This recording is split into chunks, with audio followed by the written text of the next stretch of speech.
بعد أعوذ بالله من الشيطان الرجيم وما خلقت الجن والإنس إلا ليعبدون আল্লাহ পাক বলেছেন, আমি জিন এবং মানব জাতিকে শুধুমাত্র আমার ইবাদত করার জন্যই সৃষ্টি করেছি। আল্লাহ রাব্বুল আলামিন বলছেন, আমি জিন এবং মানব জাতিকে শুধুমাত্র আমার ইবাদত করার জন্যই সৃষ্টি করেছি, অন্য কোনো কারণে করিনি। আমরা এই আয়াতটা কম বেশি সবাই শুনেছি, কিন্তু সমস্যা হচ্ছে কিভাবে বাস্তবে এই আয়াতটাকে প্রয়োগ করব, এই বিষয়টা নিয়ে আমাদের মধ্যে অনেক সমস্যা আছে। আল্লাহ পাক বলছেন, আমাকে আপনাকে সৃষ্টি করেছেন শুধুমাত্র ইবাদত করার জন্যই। আর আমরা দুনিয়ার চিত্র যা দেখছি, যে আমরা দুনিয়ার কাজকর্মগুলো শেষ করে যদি সময় পাই তাহলে ইবাদত করতে আসি। আর আল্লাহ পাক বলছেন, তোমাদেরকে সৃষ্টি করেছি শুধু আমার ইবাদত করার জন্য, আর কোনো কারণে সৃষ্টি করি নাই। আর আমরা দেখছি যে আমরা দুনিয়ার সব কাজগুলো শেষ করার পর যদি কিছু সময় থাকে তাহলেই মসজিদে আসছি, তাহলেই কোরআন তেলাওয়াত করতে বসছি, তাহলে আল্লাহর কিছু ফিকির করি, পরকালের চিন্তা করছি যদি সময় পাই। তাহলে আল্লাহর কথা আর বাস্তবতার মধ্যে আকাশ পাতাল পার্থক্য দেখা যাচ্ছে। তো যদি আমাদের পুরো জীবনটাকে আল্লাহর ইবাদতে কাটাতে হয়, তাহলে বাস্তবিকভাবে কি করণীয়, প্র্যাকটিক্যালি আমরা কি করব, এই বিষয়টা নিয়ে আজকে ইনশাআল্লাহ কথা বলবো। মা তাওফীকি ইল্লা বিল্লাহ, আলাইহি তাওয়াক্কালতু ওয়া ইলাইহি উনীব। সবার আগে যে বিষয়টা জানা দরকার সেটা হলো ইবাদত কি জিনিস। ইবাদত মানে হচ্ছে আনুগত্য এবং দাসত্ব। কার আনুগত্য, কার দাসত্ব? একমাত্র আল্লাহ রাব্বুল আলামিনের আনুগত্য এবং তার দাসত্ব। এই আনুগত্য এবং দাসত্ব কার পদ্ধতিতে হবে? উত্তর, মহান আল্লাহ প্রেরিত সর্বশেষ নবী মুহাম্মদুর রাসূলুল্লাহ সাল্লাল্লাহু আলাইহি ওয়াসাল্লামের দেখানো তরিকা এবং পদ্ধতিতে হতে হবে। তাহলে সারা জীবন ইবাদতে কাটানোর কি পদ্ধতি? সহজ উত্তর, পুরো জীবনের প্রতিটা কাজ যদি নবী সাল্লাল্লাহু আলাইহি ওয়াসাল্লামের দেখানো পথ এবং পদ্ধতি অনুযায়ী হয় এবং তার সুন্নাহ মাফিক হয়, ইনশাআল্লাহ তাআলা জীবনের প্রতিটা কাজই ইবাদত হিসেবে গণ্য হবে ইনশাআল্লাহ। যেমন জীবনের একটা বড় বিষয় হচ্ছে জীবনের লক্ষ্য নির্ধারণ করা। যদি কোনো ব্যক্তির জীবনের লক্ষ্য থাকে দুনিয়া, তাহলে আল্লাহ হয়তো তাকে দুনিয়া দিবেন, কম বেশি সে দুনিয়া পাবে ইনশাআল্লাহ, কিন্তু পরকালে তার কোনো অংশ থাকবে না। যদি কারো জীবনের উদ্দেশ্য হয় শুধুই দুনিয়া, আর যদি জীবনের উদ্দেশ্য হয় যে দুনিয়া আমার প্রয়োজন, এখানে আমি মুসাফিরের মতো আছি, যতটুকু প্রয়োজন ততটুকু গ্রহণ করব, ভোগ করব, এই দুনিয়াটাকে কাজে লাগিয়ে আমি পরকালে জান্নাত পেতে চাই, তাহলে ইনশাআল্লাহ তাআলা আল্লাহ পাক তাকে দুনিয়াও দিবেন, পরকালও দিবেন ইনশাআল্লাহ। যে ব্যক্তি শুধু দুনিয়ার জন্য দুনিয়া করে, সে ব্যক্তি দুনিয়া আখিরাত দুটোই হারায়। আর যে ব্যক্তি পরকালের জন্য দুনিয়া করে, সে ব্যক্তি দুনিয়া পরকাল দুটোই পাবে ইনশাআল্লাহ। কথা কি বুঝতে পারছেন? যে ব্যক্তি শুধু দুনিয়ার জন্যই দুনিয়া করে, এই ব্যক্তির পরকালের কোনো অংশ নাই, সে দুনিয়া আখিরাত দুটোই হারায়। আর যে ব্যক্তি পরকালের জন্য দুনিয়া করে, সে ব্যক্তি দুনিয়াও পাবে ইনশাআল্লাহ, পরকালও পাবে ইনশাআল্লাহ। তাহলে আমরা কি করা উচিত আমাদের? আমরা পরকালের উদ্দেশ্যে দুনিয়ার কাজগুলো করবো ইনশাআল্লাহ। এটা হবে জীবনের লক্ষ্য। দুনিয়া আমার প্রয়োজন, এখানে আমি মুসাফির।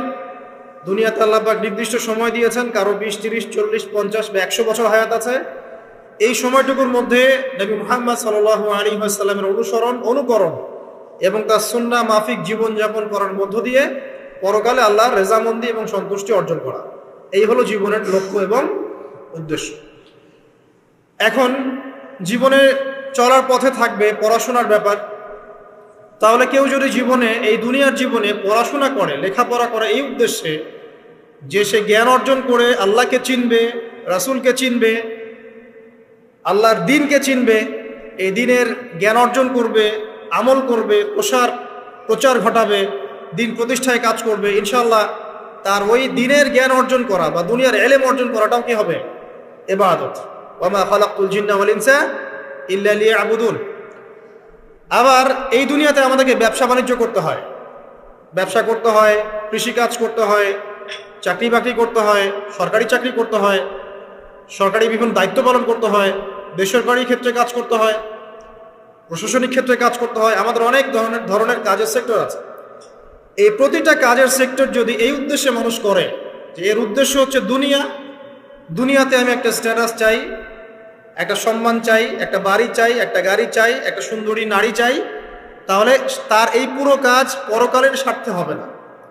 এই পুরো কাজগুলো করার মধ্য দিয়ে সে পরকালে কোনো নেকি পাবে না।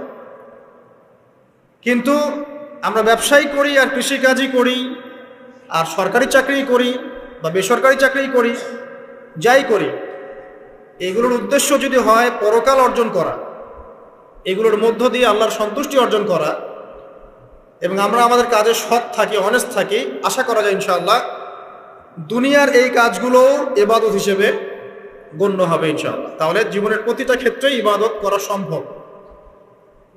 আমরা কি করি দুনিয়াতে? পরিবারকে সময় দেই, বিয়ে শাদী করি, বাচ্চা কাচ্চা প্রতিপালন করি, এক কথায় পারিবারিক দায়িত্বগুলো আমরা পালন করি।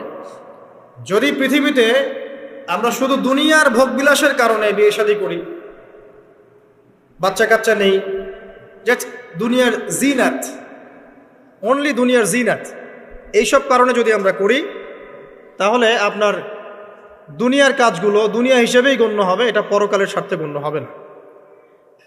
আর পক্ষান্তরে যদি আপনি দুনিয়ার এই পারিবারিক জীবনটাও, আপনার পরিবার, আপনার ভরণ পোষণ, আপনার রিজিক, সন্তান সন্ততি প্রতিপালন করা, এই প্রত্যেকটা কাজের উদ্দেশ্য এমন করে ফিক্স করেন যে এগুলোর মধ্য দিয়ে আমি আল্লাহর সন্তুষ্টি চাচ্ছি, ইনশাআল্লাহ আপনার এই প্রত্যেকটা কাজই পরকালের নেকির মাধ্যম হিসেবে গণ্য হবে ইনশাআল্লাহ আযজা ওয়া জাল। তো অল্প কথায় আমরা বুঝতে পারলাম যে আল্লাহ পাক এই পৃথিবীতে আমাদেরকে পাঠিয়েছেন শুধুমাত্র তার ইবাদত করার জন্য।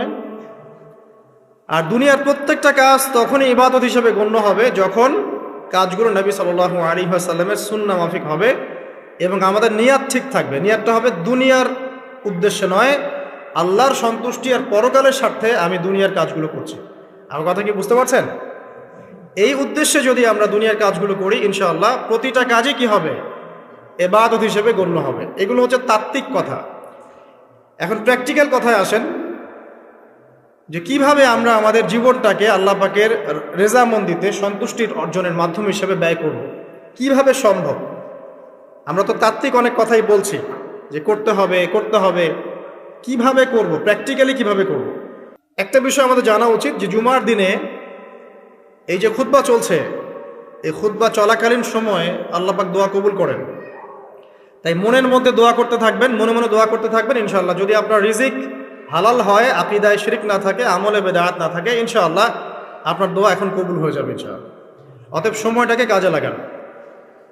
তো প্র্যাকটিক্যালি কিভাবে কাজগুলো করবো, এটা হচ্ছে আমার খুতবার মূল জায়গা আজকের। এখনকার তরুণ প্রজন্ম হোক সে যুবক বা যুবতী, আমাদের পরবর্তী জেনারেশন এবং আমরা যারা এখন পরিবার গঠন করেছি, তাদের প্রত্যেকের জন্যই এই অংশটুকু খুব গুরুত্বপূর্ণ, বিশেষ করে তরুণ প্রজন্মের জন্য। কারণ এই বিষয়গুলো বলা যতটা সহজ, করা এতটা সহজ নয়। তবে তরুণরা চাইলে সম্ভব ইনশাআল্লাহ তাআলা। আল্লাহ পাক তৌফিক দান করুন, আমিন। আসুন আয়াতটা আগে মাথায় নেই। আল্লাহ পাক কি বলেছেন সূরা জারিয়াত 56 নম্বর আয়াতে? ওয়ামা খালাকতুল জিন্না ওয়াল ইনসা ইল্লা লিয়াবুদুন, আমি জিন এবং মানব জাতিকে শুধুমাত্র আমার ইবাদত করার জন্যই সৃষ্টি করেছি, ব্যাস। আর আপনাকে আমাকে কেন পাঠিয়েছেন আল্লাহ পাক দুনিয়ায়? শুধুমাত্র তার ইবাদত করার জন্য। আর দুনিয়ার প্রতিটা কাজই ইবাদত হিসেবে গণ্য হবে যদি আমি কাজগুলোকে কার পদ্ধতিতে করি? নবী মুহাম্মদ সাল্লাল্লাহু আলাইহি ওয়াসাল্লামের দেখানো সুন্নাত এবং পদ্ধতিতে করি। কিন্তু করব কিভাবে, এটা হচ্ছে প্র্যাকটিক্যাল কথা। কিভাবে একজন প্রোডাক্টিভ মুসলিম হবে, এটা হচ্ছে কথা। শুরুটা করতে হবে এখান থেকে যে আজকে থেকে নিয়াত করতে হবে যে আগামী যতদিন আল্লাহ পাক বা যত বছর যত যুগ আমাকে পৃথিবীতে বাঁচিয়ে রাখবেন, তার প্রত্যেকটা দিন আমি এই সুন্নাহর উপর আমল করার চেষ্টা করবো ইনশাআল্লাহ। যদি পারি না পারি সেটা পরের ব্যাপার, আগে নিয়াত থাকবে আমি আমার জীবনের শেষ দিন পর্যন্ত এভাবেই এই পদ্ধতিতে আমল করে যাওয়ার চেষ্টা করব ইনশাআল্লাহ তাআলা। শুরুটা করতে হবে এখান থেকে যে আজকে এশার নামাজ যখন হয়ে যাবে, এশার নামাজ এখানে হয় হয়তোবা 9টায় বা 9:15টায়, প্রত্যেকটা মসজিদে এভাবেই হচ্ছে, 9টায় হোক আর 9:15তেই হোক আমরা এশার নামাজ জামাতে পড়ার চেষ্টা করবো ইনশাআল্লাহ তাআলা। জামাতে নামাজ পড়ার পরে বাসায় গিয়ে খাওয়া দাওয়া করেই ঘুমিয়ে পড়তে হবে। আজকে থেকে আমাদের ট্রেনিং শুরু, কিভাবে আমি আমার জীবনের পুরো বিষয়টাকে ইবাদত হিসেবে কাটাবো, এটা ট্রেনিং শুরু হবে এখান থেকে, এশার নামাজের পর থেকে। এই জায়গায় যদি আমরা ভুল করি, বা এই বিষয়টা শক্ত করে আঁকড়ে ধরতে ব্যর্থ হই, তাহলে বাকি সব কাজগুলো ভেস্তে যাবে। এটা ভালো করে মাথায় নেন। প্রথম কাজ কি? এশার নামাজের পরে কি করবেন? ঘুমিয়ে যাবেন। এখন এশার নামাজের পরে যদি খাবার খান, তারপরে কিছুক্ষণ পড়াশোনা করে হাঁটাহাঁটি করে ঘুমাবেন, কারণ খাবার খাওয়ার সাথে সাথেই বিছানায় যাওয়া উচিত নয়। আর যদি এশার নামাজের আগেই রাতের খাবার খেতে পারেন তাহলে সবচেয়ে বেশি ভালো। এইটাই সুন্নতসম্মত, এশার নামাজের আগেই রাতের খাবার খেয়ে ফেলা, মাগরিব থেকে এশার মধ্যেই রাতের খাবার খেয়ে ফেলা, তারপরে মসজিদে এসে নামাজ পড়ে বাসায় গিয়ে ঘুমানো। তো এটা সবচেয়ে বেস্ট। এখন ঘুমানোর আগে কি করবেন? ঘুমানোর আগে আপনি প্রথমত পড়বেন আয়াতুল কুরসি। আয়াতুল কুরসি কোনটা? আল্লাহু লা ইলাহা ইল্লা হুয়াল হাইয়ুল কাইয়্যুম লা তাখুযুহু সিনাতুন ওয়ালা নাওম, এখান থেকে লাহু মা ফিস সামাওয়াতি ওয়া মা ফিল আরদি মান যাল্লাযী ইয়াশফাউ ইনদাহু ইল্লা বিইذনিহি ইয়ালামু মা বাইনা আইদিহিম ওয়া মা খালফাহুম ওয়া লা ইউহিতুনা বিশাইইন মিন ইলমিহি ইল্লা বিমা শাআ ওয়াসি'a কুরসিয়ুহু সামাওয়াতি ওয়াল আরদ ওয়া লা ইয়াউদুহু হিফযুহুমা ওয়া হুয়াল আলিয়্যুল আযীম। সূরা বাকারার আয়াত নাম্বার 255। সূরা বাকারার আয়াত নাম্বার 255 হচ্ছে আয়াতুল কুরসি। ঘুমানোর আগে আয়াতুল কুরসি পড়বেন বিছানায় গিয়ে। তারপরে সূরা বাকারার শেষের 3টা আয়াত পড়বেন। সূরা বাকারার শেষের 3টা আয়াত, লিল্লাহি মা ফিস সামাওয়াতি ওয়া মা ফিল আরদ, এখান থেকে শুরু করে ফানসুরনা আলাল কওমিল কাফিরিন পর্যন্ত এই শেষের 3টা আয়াত অবশ্যই পড়বেন। ঘুমানোর আগে যে ব্যক্তি আয়াতুল কুরসি পড়বে, আল্লাহর পক্ষ থেকে একজন ফেরেশতা তার কাছে থাকবে সারা রাত। এই ফেরেশতা ওই ব্যক্তিকে পাহারা দিবে ইনশাআল্লাহ, কোনো বিপদ আপদ তাকে স্পর্শ করবে না ইনশাআল্লাহ তাআলা।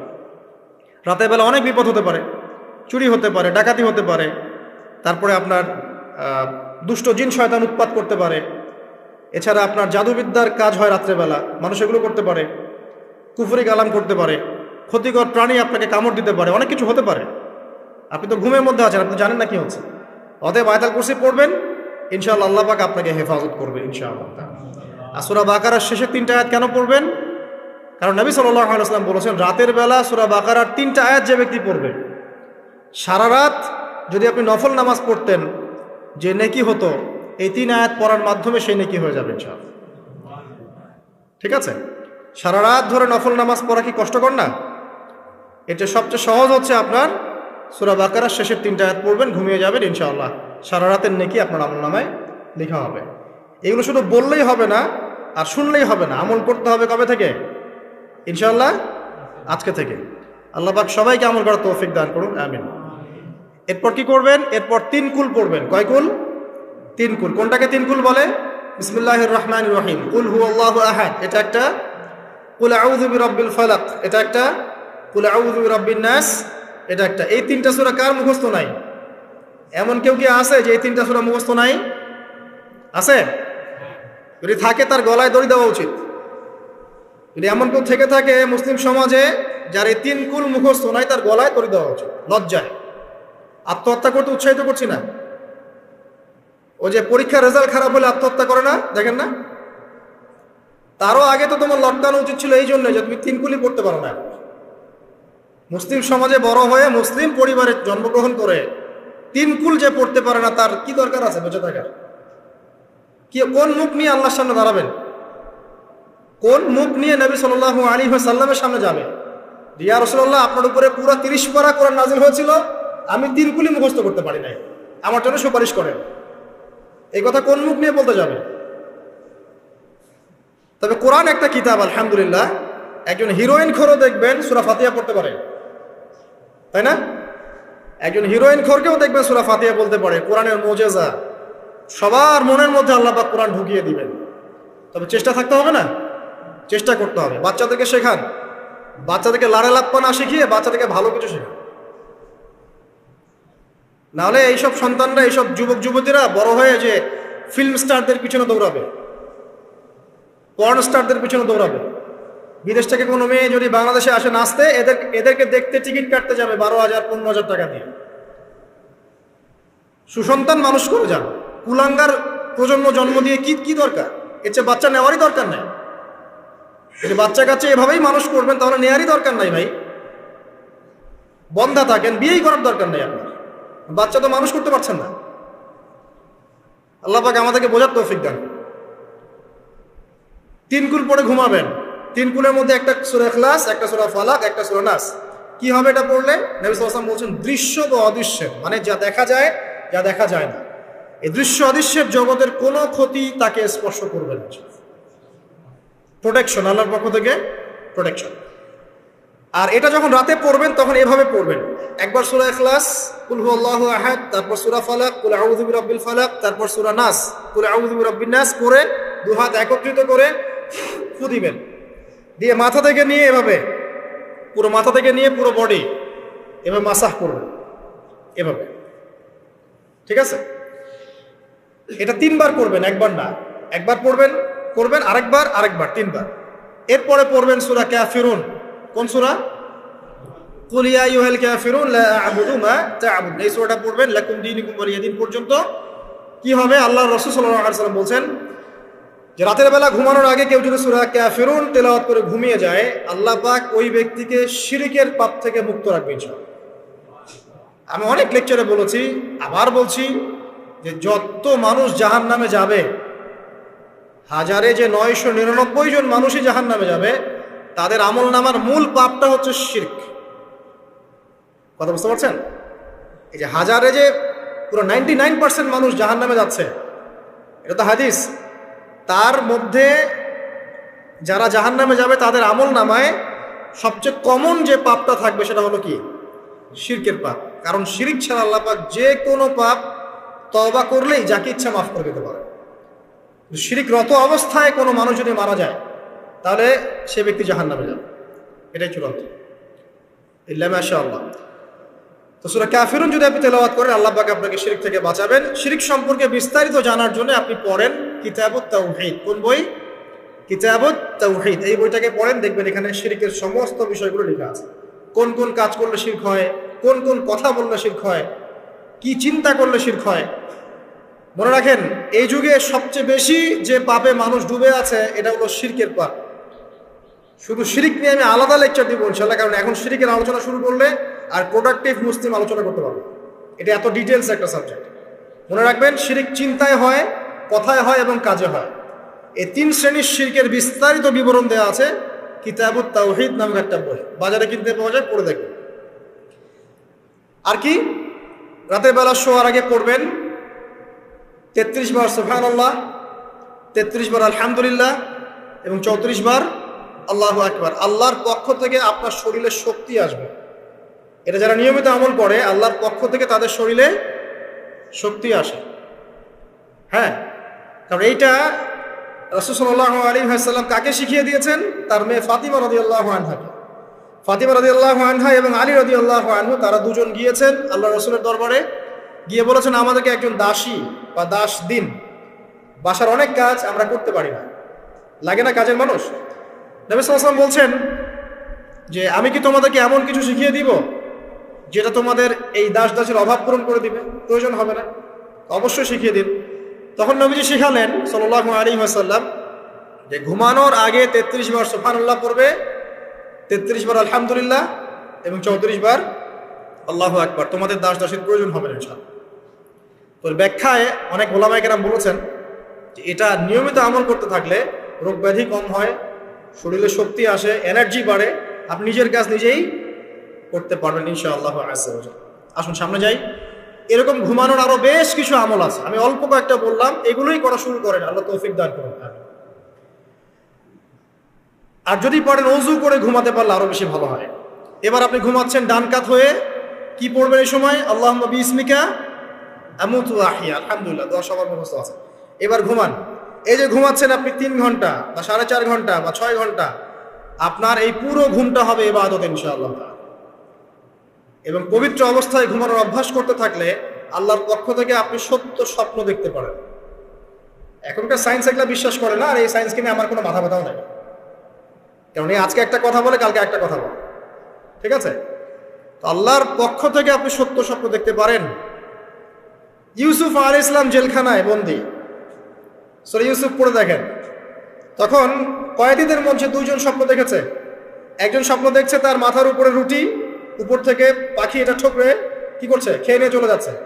আরেকজন স্বপ্ন দেখেছে যে সে শরাব পান করাচ্ছে একজনকে, আছে না সূরা ইউসুফে?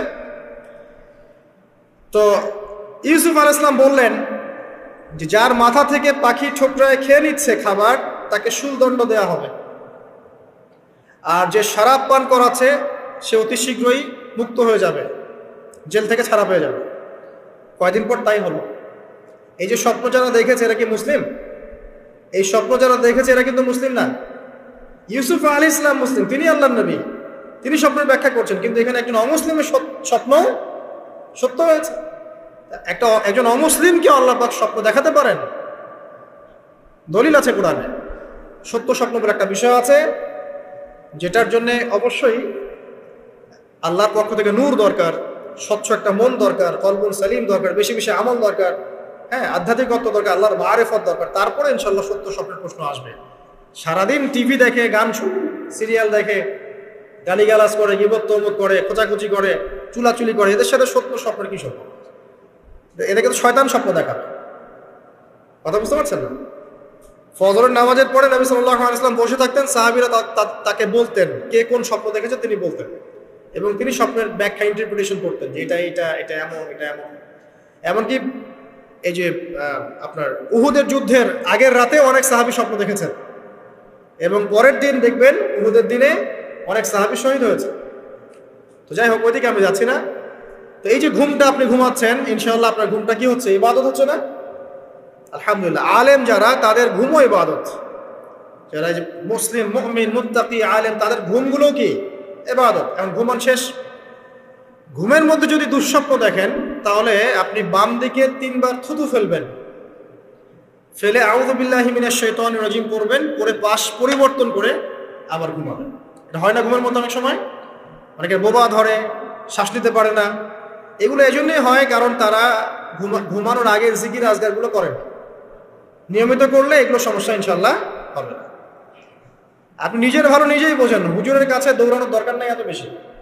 নিজের বাচ্চাকে নিয়ে এত দৌড়ানো, এই কবিরাজ, ওই কবিরাজ, ওইখানে তাবিজ, এত তো দরকার নাই। তো নিজের আমল নিজে করেন, দেখবেন আপনি আল্লাহ পাকের পক্ষ থেকে নিরাপত্তার মধ্যে আছেন ইনশাআল্লাহ। আল্লাহ তৌফিক দান করুন। এরপরে ঘুম থেকে উঠলেন, চেষ্টা করবো আমরা ঘুম থেকে ওঠার কয়টার সময়? 5টায় যদি ফজরের নামাজ হয় বা 4:30টায় যদি ফজরের নামাজ হয়, মিনিমাম 4টায় উঠতে হবে। কয়টায়? 4টায়। এই জন্য যদি অ্যালার্ম দেন ঘড়িতে, অ্যালার্ম দিবেন প্রত্যেক 1.5 ঘন্টা পর পর। মনে করেন যে আপনি 1.5 ঘন্টা ঘুমাতে যাচ্ছেন, তাহলে 1.5 ঘন্টা পরে অ্যালার্ম সেট করবেন, অথবা 3 ঘন্টা পর, অথবা 4.5 ঘন্টা, অথবা 6 ঘন্টা। মানে 1.5 ঘন্টার গণিতক দিয়ে আপনি অ্যালার্ম সেট করবেন, দেখবেন উঠতে পারবেন খুবই ইজিলি। এতে 1.5 ঘন্টায় আপনার ঘুমের সার্কেলটা পূর্ণ হয়। একটা ঘুমের সার্কেল পূর্ণ হতে আমাদের মাথায় তো রেস্টের দরকার আছে, এটা পূর্ণ হতে 1.5 ঘন্টার মতো সময় লেগে যায়। তো এটা একটা ট্রিক বললাম আপনাদেরকে, আপনি করতে পারেন, উপকৃত হবেন ইনশাআল্লাহ। তো ফজরের নামাজের মিনিমাম আধা ঘন্টা আগে আমাদেরকে ওঠার অভ্যাস করতে হবে। এই যে ঘুমটা ভাঙলো, ভাঙার সাথে সাথে কি করব? ভাঙার সাথে সাথে আল্লাহ শুকরিয়া, আলহামদুলিল্লাহিল্লাযী আহইয়ানা বা'দা মা আমাতানা ওয়া ইলাইহিন নুশুর। বাস, এই যে ইবাদত হয়ে গেল। এবার আপনি আরেকটা দোয়া পড়বেন, শিখে নেন। আপনি পড়বেন লা ইলাহা ইল্লাল্লাহ ওয়াহদাহু লা শারীকা লাহু লাহুল মুলকু ওয়া লাহুল হামদ ওয়া হুয়া আলা কুল্লি শাইইন কাদির সুবহানাল্লাহ আলহামদুলিল্লাহ ওয়া লা ইলাহা ইল্লাল্লাহ ওয়াল্লাহু আকবার লা হাওলা ওয়া লা কুওয়াতা ইল্লা বিল্লাহ আল্লাহুম্মা ইগফিরলি। এটা পড়ার পরে হাত তুলে দোয়া করেন, যা দোয়া করবেন তাই পাবেন ইনশাআল্লাহ। এটা জানতেন? জানতেন না?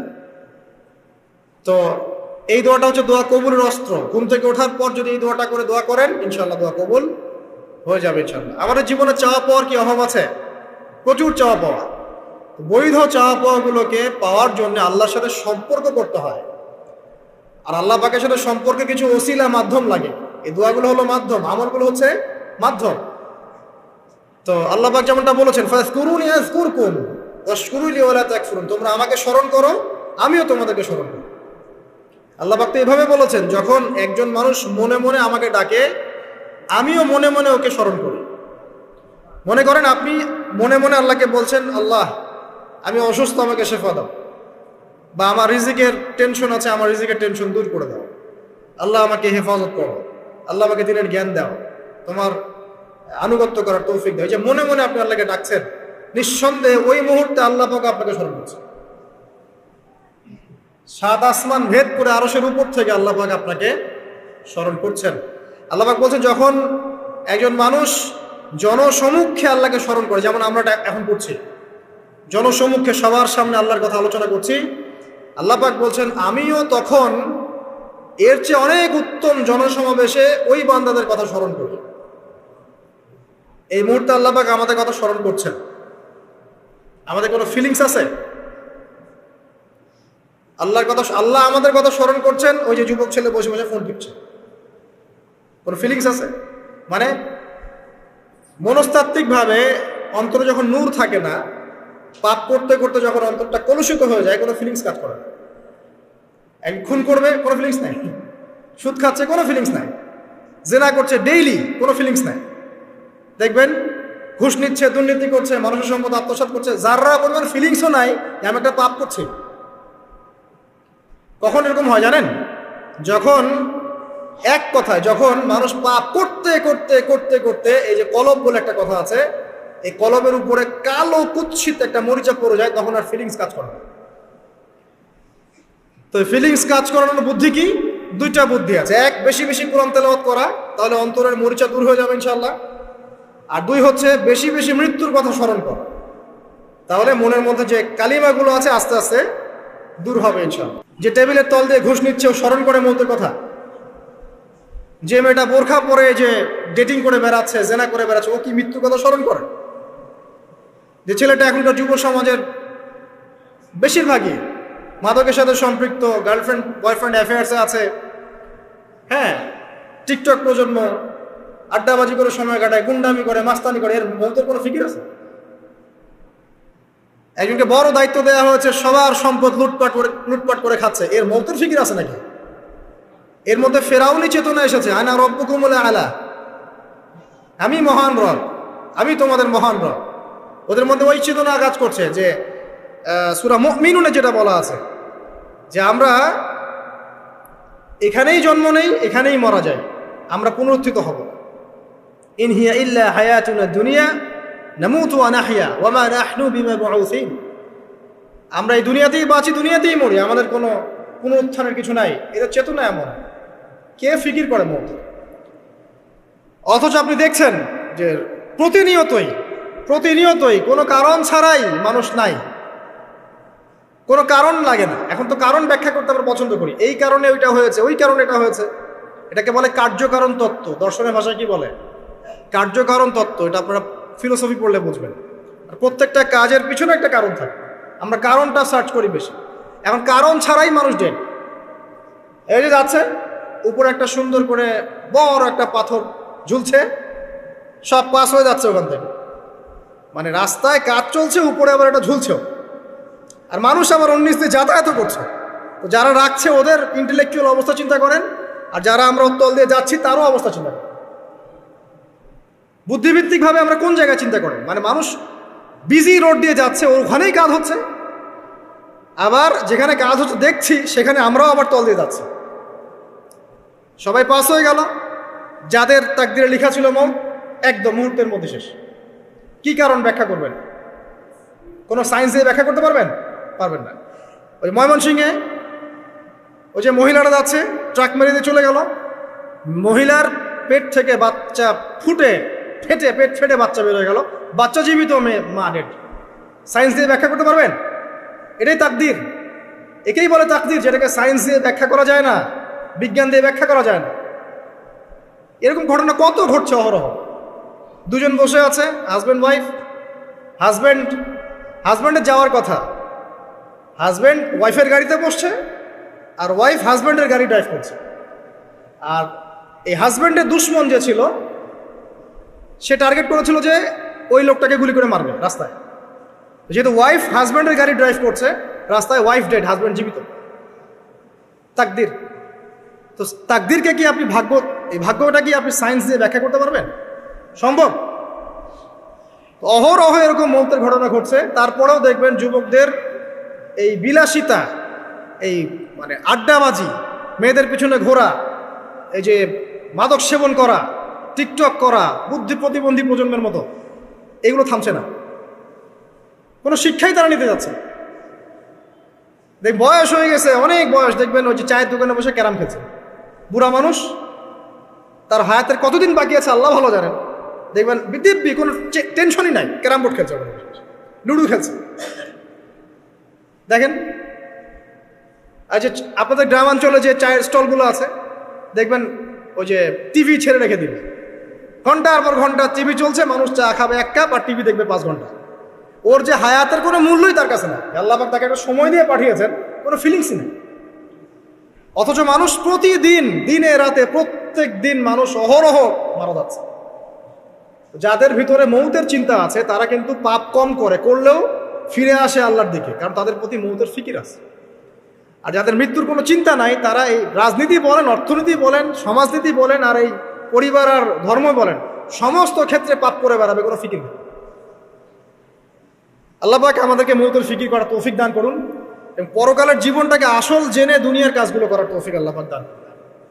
আসেন, তো এবার আপনি শুকরিয়া আদায় করছেন, আলহামদুলিল্লাহিল্লাযী আহইয়ানা বা'দা মা আমাতানা ওয়া ইলাইহিন নুশুর।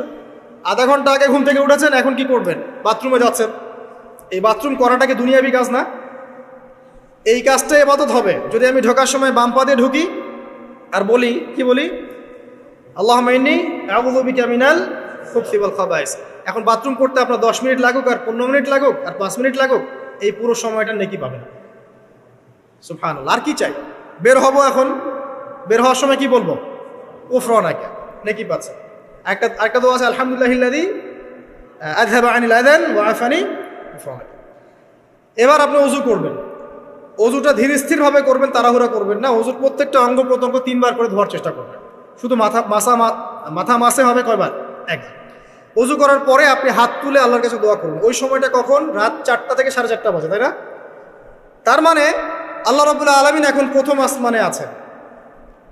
কিভাবে আল্লাহ পাক আছেন সেটা আল্লাহর উপর ছেড়ে দেন, আমাদের এটা নিয়ে ব্যাখ্যা করার দরকার নাই, চিন্তাও করার দরকার নাই। আল্লাহ পাক বলেছেন আমি নেমে আসি, বাস নেমে আসি। এত বেশি বুদ্ধিজীবী হওয়ার দরকার নাই। খুব বেশি বুদ্ধিজীবী হয়ে গেলে আবার মানুষ খেয়ে হারিয়ে ফেলে, অত দরকার নাই। শুনেছি, মেনেছি, বাস যথেষ্ট। আল্লাহ পাক নেমে আসেন, কি বলেন? আল্লাহ বলেন যে কেউ কি আছো আমার কাছে কিছু চাইবে, আমি দিব। কেউ কি আছো যে আমাকে ডাকবে, আমি তোমার ডাকে সাড়া দেব। কেউ কি আছো আমার কাছে কোনো কিছু দোয়া করবে, হ্যাঁ হাজত আছে, আমি পূরণ করে দেব। এভাবে আল্লাহ পাক ফজর পর্যন্ত বলতেই থাকেন। বলেন তো আমাদের কোনো ফিকির আছে? আমরা সবাই ঘুমাই কয়টায়? হয় 1টায়, না 2টায়, না 3টায়, ম্যাক্সিমাম এখনকার। আমি যে বিষয়টা নিয়ে কথা বলছি এটা খুবই কঠিন। 9টা থেকে 10টার মধ্যে বা 11টার মধ্যে ঘুমাতে হবে, এটা খুবই কঠিন বিষয় এখনকার জেনারেশনের কাছে। এর জন্য প্রথম যে কাজটা সেটা হলো রাত্রেবেলা স্মার্টফোন আর চালানো যাবে। এশার নামাজ শেষ, ফোন একদম ডয়ারে লক করে রাখতে হবে। কিচ্ছু করার নাই। এটা না করতে পারলে আপনি ঘুমাতে পারবেনই না। এবং এরপর দিনে আসছি, তখন বলছি দিনে কিছু কাজ আছে। দিনের কাজগুলো যদি আমরা ঠিকঠাক মতো করি তাহলে রাতে তাড়াতাড়ি ঘুম আসবে ইনশাআল্লাহ। যদি না করি তাহলে ঘুম আসবে। তো শেষ রাতে আল্লাহ পাক আসমানে নেমে আসেন, প্রথম আসমানে, এবং এই আহ্বান করতে থাকেন। তাই ওই সময় ওযু করার পরেই আপনি হাত তুলে আল্লাহর কাছে দোয়া করা শুরু করেন। আপনার যত চাওয়া পাওয়া আছে আল্লাহর কাছে ঢেলে দেন, ইনশাআল্লাহ আল্লাহ রাব্বুল আলামিন আপনাকে খালি হাতে ফেরাবেন না ইনশাআল্লাহ। আল্লাহ পাক তো এমন করে বলেছেন যে কেউ হাত তুলেছে আল্লাহর কাছে আর আল্লাহ পাক সেটাকে খালি ফিরিয়ে দিবেন, এটাতে আল্লাহ লজ্জা বোধ হয়। কথা বুঝতে পারছেন? আমাদের যাদের অনেক সম্পদ আছে বা সামর্থ্য আছে এবং মন আছে বড়, তাদের কাছে যখন কেউ সাহায্য চায় আপনার খালি ফিরাইতে লজ্জা লাগে না? আপনার মনে হয় না যে চাইলো এত করে কিভাবে না করে ফিরাই? আছে না? এমন মানুষ আছে না? আসলে দান সৎকা করার জন্য সম্পদ লাগে না, দান সৎকা করার জন্য মন লাগে। কি লাগে? মন লাগে। দেখবেন অনেক কোটিয়াল আছে মানুষ, দান সৎকার করতে পারে না, জাকাতই তো দেয় না, দান সৎকার করবে কি? বাংলাদেশে যত কোটিপতিগুলো আছে সবার থেকে জাকাত নেওয়া শুরু করলে এদেশে কোনো দারিদ্রতা বলে কিছু থাকবে না, ইনশাআল্লাহ থাকবেই না, এটাই বাস্তব। কে উদ্ধার করবে সেই টাকা? ইমাম মাহাদি আসলে করবেন ইনশাআল্লাহ, ঈসা ইবনে মারিয়াম আসলে করবেন ইনশাআল্লাহ। তখন কে জাকাত না দিয়ে পার পায় তাই দেখা যাবে। একটা ব্যক্তি পাওয়া যাবে না জাকাত না দিয়ে পার পায়। অবশ্য তখন এমন একটা যুগ আসবে যে মানুষ জাকাতের টাকা নিয়ে ঘুরবে, কিন্তু নেওয়ার মতো মানুষ না, সবাই স্বচ্ছ। আল্লাহ পাক সেই সুদিন ফিরে আনুক, আমিন। যেটা বলছিলাম যে সৎকার করার জন্য মন লাগে, আপনার টাকা লাগে না। এখন আসেন, কেউ যদি আমাদের কাছে এভাবে চায় আমরা খালি ফিরাতে লজ্জাবোধ করি। আল্লাহ পাক বলছেন যে আমার কাছে যখন বান্দা কিছু চায় তার হাতটাকে আমি খালি ফিরাই দেবো, এটাতে আমি লজ্জাবোধ করি। দোয়া করলে কয়েকটা বিষয়ের একটা হবেই, হয় আপনি সাথে সাথে সেটা পাবেন, না হলে একটু দেরিতে পাবেন, না হলে আল্লাহ পাক সেটা জমা করে রাখবেন পরকালের জন্য। পরকালে যখন আপনি দাঁড়াবেন আল্লাহর সামনে, আল্লাহ বলবেন দুনিয়াতে তুমি এই বিষয়গুলো চেয়েছিলে, আমি দুনিয়াতে দেই নাই, পরকালে তোমার জন্য সঞ্চিত রেখেছি, এখন না। তখন মানুষ কি বলবো জানেন? আমরা বলবো যে আল্লাহ দুনিয়াতে কিছুই যদি না পাইতাম, আজকেই সব দিত তাহলেই হবে। তো বেশি বেশি দোয়া করার অভ্যাস তৈরি করেন, বেশি বেশি দোয়া করেন। দোয়াই ইবাদত, আর দোয়া হল ইবাদত, দোয়াই ইবাদত। দোয়া করতে থাকেন, ইনশাআল্লাহ দেখবেন আল্লাহর সাথে আপনার সম্পর্ক গাঢ় হবে। যার সাথে আল্লাহর সম্পর্ক যত বেশি গাঢ় হবে, ইনশাআল্লাহ সে তত বেশি পরকালের বাসিন্দা হবে, দুনিয়ার বাসিন্দা কম হবে। আল্লাহ পাকে নূর এবং মারিফত সে অর্জন করতে পারবে ইনশাআল্লাহ তাআলা। এবারে আমরা কি করব? এবার মিনিমাম 2 রাকাত নামাজ পড়ার চেষ্টা করব। রাতের সালাত 2 রাকাত করে আপনি 2, 4, 6, 8, 10, 12, 20 পড়তেই থাকতে পারেন, কোনো সমস্যা নেই। কিন্তু মিনিমাম 2 রাকাত নামাজ তাহাজ্জুদ আপনি পড়ার চেষ্টা করুন। পড়া যাবে না? আর নামাজটাকে তাড়াহুড়া করবেন না, কাইন্ডলি আল্লাহর ওয়াস্তে তাড়াহুড়া করবেন। রিল্যাক্সে কেরাত পড়েন, রুকুতে সময় দেন, সেজদায় সময় দেন, 2 সেজদার মাঝখানে সময় দেন, শেষ বৈঠকে দোয়াগুলো করেন, তারপর ধীর স্থিরভাবে সালাম ফিরান, হাত তুলে দোয়া করেন, সময় দেন। কারণ আমি কি বলছি, সূরা জারিয়াতে 56 নম্বর আয়াতে আল্লাহ পাক বলেছেন দুনিয়াতে পাঠিয়েছি শুধু আল্লাহর ইবাদত করার জন্য। তো যে কারণে এসেছি এটাতে এত তাড়া কিসের? অনেক মসজিদে নামাজ পড়লে মনে হয় ইমাম সাহেবকে বলি যে আপনার কি পেশাব পায়খানার চাপ নিয়ে নামাজ পড়ান? এমন অনেক মসজিদে নামাজ পড়েছি, মনে হয় ইমাম সাহেবকে ডেকে একটু কানে কানে বলি যে ভাই আপনার কি পেশাব পায়খানার চাপ আছে? মানে 4 রাকাত নামাজ 3 মিনিটে শেষ, 4 রাকাত নামাজ 4 মিনিটে শেষ, এত তাড়াহুড়ার কি আছে? হ্যাঁ, জামাতে নামাজ সংক্ষিপ্ত করতো, তাই বলে কি এত সংক্ষিপ্ত নাকি যে রুকু করার টাইম পাওয়া যায় না, সেজদা করার টাইম পাওয়া যায় না? নামাজে ধীর স্থিরতা এবং খুশুটা খুব ইম্পর্টেন্ট। নামাজে কোথায় হাত বাঁধলেন এটা নিয়ে তর্ক না করে, নামাজের একাগ্রতা, মনোযোগ কতটুকু আসছে এটা নিয়ে তর্ক করে। ভিতরের রুহটাই আসল, আধ্যাত্মিকত্বটাই আসল। হ্যাঁ, একজন ভাই হাত বেঁধেছে মনে করেন এখানে, কেউ বেঁধেছে এখানে, এটা নিয়ে ঝগড়া করে দেখেন নামাজে কতটুকু ফোকাস, মনোযোগ কতটুকু থাকছে, কতটুকু নামাজে আপনি দোয়া করতে শিখছেন, সেজদায় আল্লাহকে পাইতে শিখছেন। নামাজ পড়ে কি ফিল হচ্ছে যে আমি আল্লাহর সাথে কথা বলছি, আল্লাহ আমার কথা শুনছেন? আমরা তো মেকানিক্যাল নামাজ অভ্যস্ত এখন, মানে দুনিয়ার কাজের চাপ এত বেশি, জাস্ট মসজিদে যাবো, ঢুকবো, বেরো, চলে আসবো, হাজিরা দিতে আসছি মনে হয়, সিগনেচার করবো, চলে যাবো, ভাবটা এমন। এত তারা কিসের ভাই?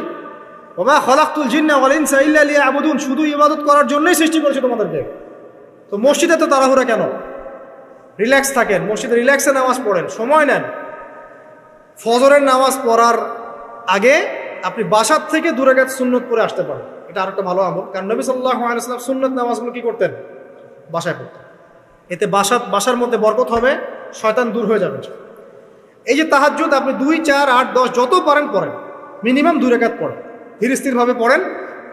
নামাজ শেষ করে আবার আল্লাহর কাছে দোয়া করেন, দেখবেন যে ইনশাআল্লাহ আপনার দোয়া কবুল হবে। আর দোয়া যে কবুল হয় এটা আপনি নিজেই বুঝতে পারবেন, নিজেই বুঝবেন, কারো কাছে যাওয়া লাগবে।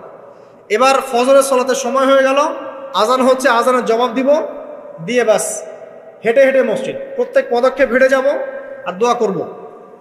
কি দোয়া করব? যে আল্লাহ আমাকে নূর দান করুন। কি দান করুন?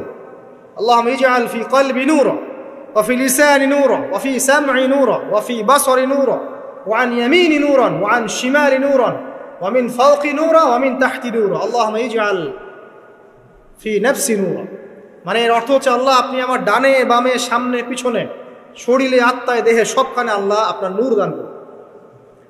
নূর কেন? কারণ দুনিয়ার মধ্যে অনেক অন্ধকার, অন্ধকার না? সব জাহিলিয়াতে অন্ধকার। এখানে পথ চলতে হলে নূর লাগবে, আলো লাগবে। এটা কে দিবে? আল্লাহ দিবে। কবর বড় অন্ধকার, ওখানে থাকতে হলে ভালোভাবে কি লাগবে? আলো লাগবে। হাসরের মাঠ অন্ধকার, ওখানে ভালোভাবে থাকতে হলে কি লাগবে? আলো লাগবে। এই জন্যে নামাজে যাওয়ার সময় অন্ধকার সময় এই দোয়াগুলো করতে হয়। আর তার আগে একটা কথা বলতে ভুলে গেছি, বাসা থেকে যে বের হচ্ছেন তখন কি পড়বেন? কি পড়বেন? বিসমিল্লাহি তাওয়াক্কালতু আলাল্লাহ ওয়ালা হাওলা ওয়ালা কুওয়াতা ইল্লা বিল্লাহ। এটা পড়ে বের হলে শয়তান দূরে চলে যাবে, ফেরেশতা আপনার কাছে চলে আসবে। এবার নামাজে আসলাম, জামাতের সাথে নামাজ পড়বেন, ফজরের নামাজ, এবং ফজরের সালাতের কেরাতটা লম্বা করার চেষ্টা করবেন। এটা সুন্নাত, ফজরের সালাতের কেরাত লম্বা করার সুন্নাত। এবং নামাজ শেষ হওয়ার সাথে সাথেই উঠেও চলে যাবেন না। নামাজ শেষ, এবার আপনি ওখানে বসে থাকবেন, বসে বসে জিকির আজগারগুলো করবেন। কি কি জিকির করবেন আমি কয়েকটা আপনাদেরকে শিখিয়ে দিচ্ছি, বাকিগুলো আপনারা কিতাব থেকে শিখে নেবেন। সালাম ফেরানো শেষ, প্রথমে একবার আল্লাহু আকবার, তারপর 3 বার আস্তাগফিরুল্লাহ আস্তাগফিরুল্লাহ আস্তাগফিরুল্লাহ। এরপরে পড়বেন আল্লাহুম্মা আনতাস সালাম ওয়া মিনকাস সালাম তাবারাকতা ইয়া যাল জালালি ওয়াল ইকরাম পড়বেন। তারপর আল্লাহুম্মা আইন্নি আলা যিকরিক ওয়া শুকরিকা ওয়া হুসনি ইবাদাতিক। এরপরে পড়তে পারেন আয়াতুল কুরসি, যেটা একটু আগে বলেছি, তাসবিহাত সুবহানাল্লাহ আলহামদুলিল্লাহ আল্লাহু আকবার 33 33 33, পরে কালিমা শাহাদা, অথবা 10 10 10ও পড়ার দলিল আছে। এরপরে পড়বেন সুবহানাল্লাহি ওয়া বিহামদিহি আদাদা খালকিহি ওয়া রিদা নাফসিহি ওয়া জিনাতা আরশিহি ওয়া মিদাদা কালিমাতিহি 3 বার, এটা 3 বার। তারপর 3 কুল 3 বার করে, সূরা ইখলাস 3 বার, ফালাক 3 বার, নাস 3 বার, সূরা হাশরের শেষ 3 আয়াত একবার। এরপরে পড়বেন সাইয়্যিদুল ইস্তিগফার, মানে সমস্ত ইস্তিগফারের শ্রেষ্ঠ ইস্তিগফার। এটা কোনটা? কোনটা? আল্লাহুম্মা আনতা রাব্বি লা ইলাহা ইল্লা আনতা খালাকতানি আনা আবদুক ওয়া আনা আলা আহদিক ওয়া ওয়া'দিক মাসতাতা'তু আউযু বিকা মিন শাররি মা সানা'তু আবু'ু লাকা বিনি'মাতিকা আলাইয়া ওয়া আবু'ু বিযানবি ফাগফির লি ফাইন্নাহু লা ইয়াগফিরু যুনুবা ইল্লা আনতা। এটা যে পড়বে সকালে পড়ে যদি রাতের মধ্যে মারা যায় জান্নাত ইনশাআল্লাহ, আবার সন্ধ্যায় পড়ে যদি সকালের আগে মারা যায় জান্নাত ইনশাআল্লাহ। এত বড় অস্ত্র, এত বড় একটা সুযোগ। এরপরে পড়বেন আমার পছন্দের কয়েকটা, আউযু বিকালিমাতিল্লাহি তাম্মাতি মিন শাররি মা খালাক 3 বার। এটা যদি আপনি পড়েন আপনি দৃশ্য অদৃশ্যের ক্ষতি থেকে বেঁচে থাকবেন ইনশাআল্লাহ। দুষ্ট জিন শয়তান আপনার কোনো ক্ষতি করতে পারবে না ইনশাআল্লাহ। আর একটা খুবই শক্তিশালী দোয়া আছে, সেটা হলো বিসমিল্লাহিল্লাযী লা ইয়াদুররু মা ইসমিহি শাইউন ফিল আরদ ওয়ালা ফিস সামা ওয়া হুয়াস সামিউল আলিম 3 বার করে। এইটা যে পড়বে, এই যে জিন বলেন, ভূত বলেন, এই যে পেতনি বলেন, যেগুলো আমরা ভয় পাই, ঠিক আছে, চোখ লাগা বলেন, বদনজর বলেন, যা যা আছে, হিংসুকের হিংসা, কোনো কিছুই আপনার কোনো ক্ষতি করবে না। এবং ইনশাআল্লাহ আপনি হঠাৎ মৃত্যুবরণ থেকে বেঁচে থাকবেন ইনশাআল্লাহ, হঠাৎ মৃত্যুবরণ। এটা কিন্তু সবার জন্য নিয়ামত, এটা সবার জন্য নিয়ামত।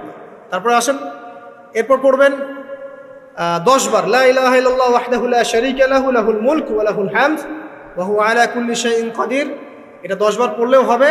আর যদি 100 বার পড়তে পারেন তাহলে আপনার চেয়ে বেশি নেকি কেউই অর্জন করতে পারবে। যদি 100 বার এই দোয়াটা কেউ পড়ে সারাদিনে, লা ইলাহা ইল্লাল্লাহ ওয়াহদাহু লা শারীকা লাহু লাহুল মুলক ওয়া লাহুল হামদ ওয়া হুয়া আলা কুল্লি শাইইন কাদির, ওই দিন শয়তান তার কাছে আসবে না। 100 গুনাহ আমলনামা থেকে কেটে দেওয়া হবে, 100 নেকি লিখে দেওয়া হবে, এবং আল্লাহর কাছে দিন শেষে একটা তালিকা পেশ করা হয়, আজকের দিনে কে কি আমল করেছে, এই তালিকায় তার নাম দেখবেন সবার আগে আছে। ওই ব্যক্তির নামও থাকতে পারে যে 100 বারের চেয়ে বেশি পড়েছে, তখন তার নাম আগে চলে যাবে, এর নামটা পরে চলে আসবে। কথা বুঝতে পারছেন? মিনিমাম 100 বার পড়তে পারলে খুব ভালো হয়। যদি না পড়েন কমপক্ষে কয়বার? 10 বার। আসেন, এরপরে পড়বেন 10 বার দরুদ শরীফ, আল্লাহুম্মা সাল্লি আলা মুহাম্মাদ ওয়া আলা আলি মুহাম্মাদ, যেটা আছে দরুদ ইব্রাহিম, এটা পড়তে পারেন, অথবা ছোট করে পড়তে পারেন আল্লাহুম্মা সাল্লি ওয়া সাল্লিম আলা নবিয়িনা মুহাম্মদ, এটা পড়লেও হবে, অথবা আল্লাহুম্মা সাল্লি আলা মুহাম্মাদ ওয়া সাল্লিম, এতটুকু পড়লেও ইনশাআল্লাহ হক আদায় হয়ে যাবে। 10 বার যে ব্যক্তি দরুদ পড়ে সকালে সন্ধ্যায়, নবী সাল্লাল্লাহু আলাইহি ওয়াসাল্লাম তার জন্য পরকালে সুপারিশ করবেন ইনশাআল্লাহ। যদি আমরা নবীজির সুপারিশ পেতে চাই, দরুদের কোনো বিকল্প নাই, বেশি বেশি দরুদ পড়তে থাকেন, তার সুন্নাহ অনুসরণ করেন, বেশি বেশি দরুদ পড়তে থাকেন। মিনিমাম সকালে 10 বার, সন্ধ্যায় 10 বার। ইনশাআল্লাহ আল্লাহ নবী সুপারিশ করবেন ইনশাআল্লাহ তাআলা। আরেকটা আছে রাদিতু বিল্লাহি রাব্বান ওয়া বিল ইসলামি দীনান ওয়া বি মুহাম্মাদিন সাল্লাল্লাহু আলাইহি ওয়াসাল্লাম নবিয়্যা। এর একটা বড় ফজিলত আছে। কি ফজিলত? যে ব্যক্তি এই দোয়াটা সকাল সন্ধ্যা 3 বার করে পড়ে, কিয়ামতের মাঠে আল্লাহ পাকের উপর হক হয়ে যাবে, ওয়াজিব হয়ে যাবে, আল্লাহ ওই ব্যক্তিকে সন্তুষ্ট করে দিবেন ইনশাআল্লাহ। সন্তুষ্ট করে দিবেন মানে কি? ইনশাআল্লাহ সে জান্নাতে যাবে। আরেকটা আছে, এটা বলে শেষ করি, হাসবি আল্লাহু লা ইলাহা ইল্লাহু আলাইহি তাওয়াক্কালতু ওয়া হুয়া রাব্বুল আরশিল আযীম। এটা পড়তে হবে 7 বার। কয়বার? 7 বার। তাহলে কি হবে?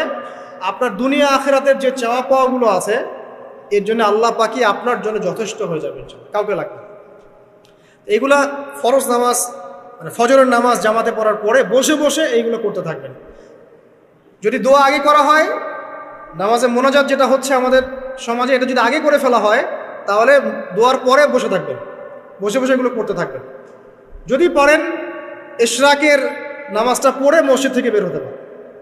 ইশরাকের নামাজ মানে ফজরের সূর্য উঠে যাওয়ার পরে 2 রাকাত নফল পড়ে যে ব্যক্তি যাবে বাসায়, মানে প্রথমে ফজরের নামাজ জামাতে পড়েছে, জিকির আজগার করেছে, ইশরাকের সময় হয়েছে, নামাজ পড়ে বের হলো, এই ব্যক্তির আমল নামায় একটা কবুল হজের নেকি দেওয়া হবে, একটা কবুল ওমরার নেকি দেওয়া হবে। এগুলো খুবই সহজে আমল করা যায়। এরপরে আপনি বাসায় ফিরে গিয়ে বা মসজিদেই কোরআন তেলাওয়াত করবেন। আমরা কোরআন তেলাওয়াত করব। কোরআন তেলাওয়াত করবেন 1 পারা, 1 পারা পারেন না অর্ধেক পারা, অর্ধেক পারা পারেন না 5 পৃষ্ঠা, 5 পৃষ্ঠা পারেন না কমপক্ষে 1 পৃষ্ঠা পারবেন না, 1 পৃষ্ঠা করে হলেও প্রতিদিন কোরআন তেলাওয়াত করতে হবে। পারবেন না ইনশাআল্লাহ? প্রত্যেক হরফে 10 নেকি পাবেন। কোরআন আপনার পক্ষে সুপারিশ করবে ইনশাআল্লাহ, এবং এই কোরআন আপনাকে ছায়া দিবে, সূরা বাকারা আলে ইমরানের মতো ছায়া দিবে কিয়ামতের মাঠে। এবং এটা নবী সাল্লাল্লাহু আলাইহি ওয়াসাল্লাম যেটা বলেছেন, আল কোরআন হুজ্জাতুল লাকা ওয়া আলাইক, এটা তোমার পক্ষে সাক্ষী দিবে অথবা বিপক্ষে সাক্ষী দিবে। তো কোরআন তেলাওয়াত করবেন। এরপরে আমরা কি করি? আমরা হয়তো যে যার মতো চলে যাই, কেউ স্কুলে চলে যান, নাস্তা করেন।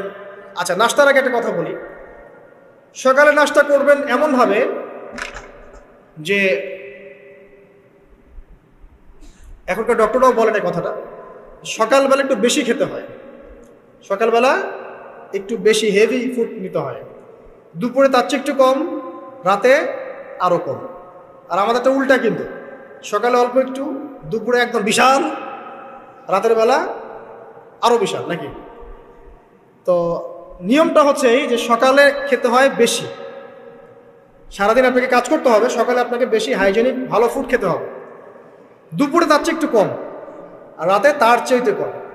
এভাবে খেতে পারলে প্রফিটিক খাওয়া হবে ইনশাল্লাহ। আর খাবার আমাদের সুন্নাহ মতো খাওয়ার দরকার নেই, নবী সাল্লাল্লাহু আলাইহি ওয়াসাল্লামের সুন্নাহ মতো খাই।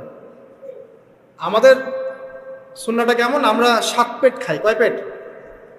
7 পেট। যদি পেটের মধ্যে কিছু জায়গা ফাঁকা থাকে, সেটাও কিছু মিষ্টি দিয়ে ঢুকায় সামার করে ভর্তি করতে হবে। এটা চ্যালেঞ্জ, পেটটা ভর্তি করতে হবে।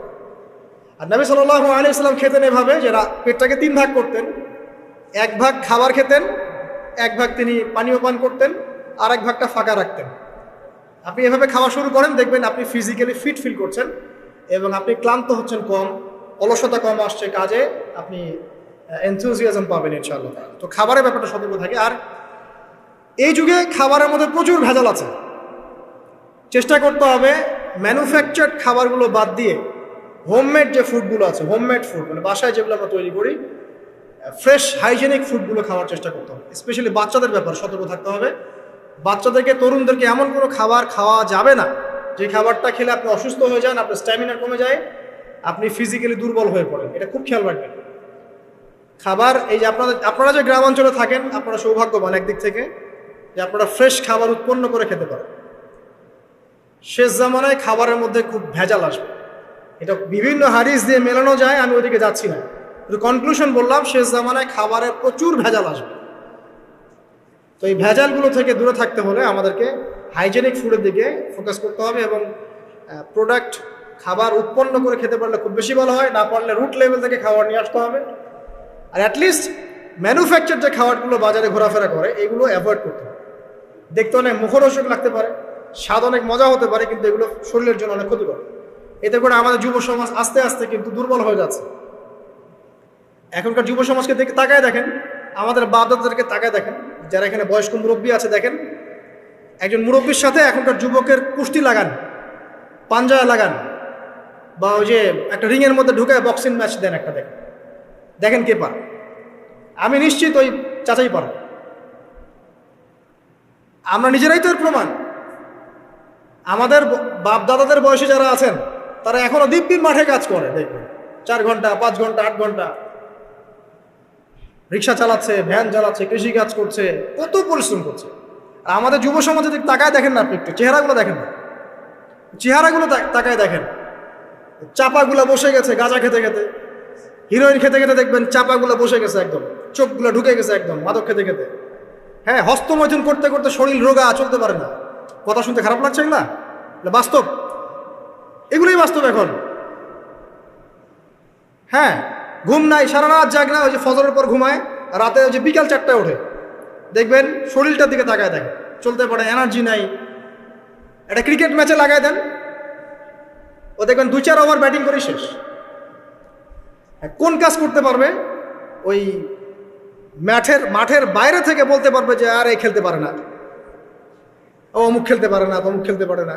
ওকে লাগাই দেন না, ব্যাটটা ধরে লাগাই দেন, দেখবেন ও কয়টা পিঠে দেবেন।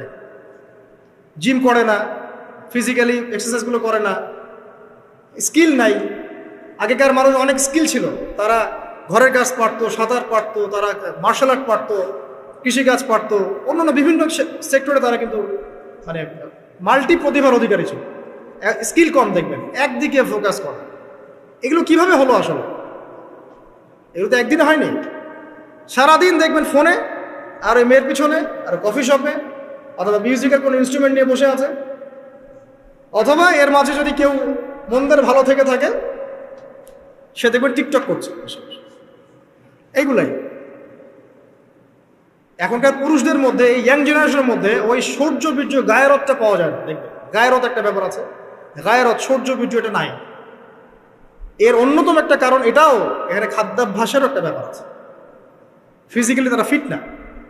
তো আল্লাহ পাক এই বিষয়গুলো আমাদের বোঝার তৌফিক দান করুন। সব কিছু রিলেটেড। আপনাকে যদি একজন প্রোডাক্টিভ মুসলিম হতে হয়, শারীরিকভাবে আপনাকে ফিট থাকতে হবে, মেন্টালি ফিট থাকতে হবে, আপনাকে মানসিকভাবে শক্ত থাকতে হবে, চ্যালেঞ্জ নেওয়ার ক্ষমতা থাকতে হবে, অহেতুক সময় নষ্ট করা যাবে না। যে কাজ ফাহেসা, দুনিয়াবি কাজ, পরকালের কোনো স্বার্থ নাই, ওখানে সময় নষ্ট করা যাবে না। ঠান্ডা মাথায় প্ল্যান করতে হবে যে আমি আমার জীবনে কি করতে চাই, কার পরে আমি কি করব, কার পরে কি করব, আমার প্ল্যান থাকতে হবে। রেজাল্ট খারাপ হয়েছে, হতাশ হয়ে আত্মহত্যা করবেন কি জন্য? কি এমন হয়েছে আপনার জীবনে?